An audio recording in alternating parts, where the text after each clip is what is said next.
Hi friends, నేనండి మీ యూట్యూబ్లో రజని. ఈరోజైతే మరి మేమైతే ఊరు వెళ్తున్నామండి. ఆ ఊరు అనేది మరి గుడికి వెళ్తున్నామండి, శివాలయం గుడికి. మరి అది ఎక్కడో కలిసి మరి చాలా దూరం వెళ్ళాలి. అక్కడ బూడిదేవుడు అని అంటే ఈశ్వరుడు అండి, నందీశ్వరుడే. మేము అక్కడికి వెళ్తున్నామండి. చూడండి, రోడ్డు మాత్రం మరి అక్కడక్కడ మరి బాగోలేదండి, చాలా బాగోలేదు. మరి పంటలు అనేవి చూడండి ఎంత బాగున్నాయో. మరి వాతావరణం అయితే చాలా బాగుంది. ఇక్కడ చూడండి, మరి గుడి స్వామి అండి, ఆయన కుమారస్వామి గుడి దాటేసాము. అలాగా వ్యవసాయం పని అండి. మరి ఏలేశ్వరం దగ్గరలో ఉన్నామండి. ఇదిగోండి, మరి వేలేశ్వరం దగ్గరలోకి వచ్చేసామండి, ఎంట్రింగ్లోకి. మరి ఏలేశ్వరం అనేది వచ్చేసాం. అలాగే మరి వేలేశ్వరం దాటి నుండి ఆ ఊరి అనేది వెళ్ళాలండి. చూడండి, మేము అక్కడికి వెళ్ళాలి గుడికి. చూడండి, వేలేశ్వరం అండి, ఇది సెంటర్ అండి, సెంటర్ పాయింట్. మళ్ళీ వేలేశ్వరం దాటేసామండి. దాటేసిన వెంటనే ఇది మరి ఈ రోడ్డు అనేది మరి ఎప్పటి నుండో బాగాలేదండి. దీనికి చనానింకిలు అంటే కళ్యాణ గారు వాగ్దానం ఇచ్చారు, ఈ రోడ్డు కోసం పోయిస్తామన్నారు, కానీ పోయించలేదండి. ముఖ్యమంత్రి దాకా వెళ్ళింది, కానీ ఇంకా ఇది పైన బూడిద పోసారండి, అయినా కానీ పోయింది రోడ్డు.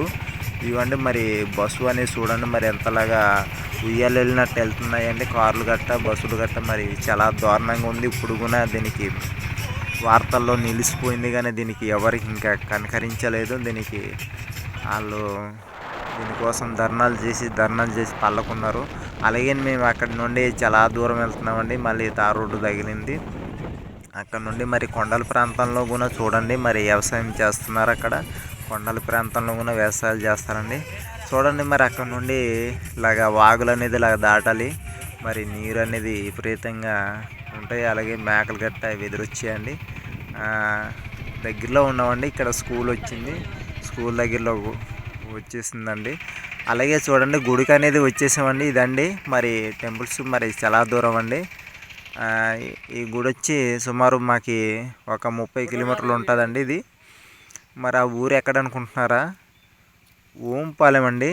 మరి ఇది ఓంపాలెం దగ్గరలోన బట్టవరి వీధంట. మేము అక్కడికి వచ్చామండి, గుడికి అనేది వచ్చాం.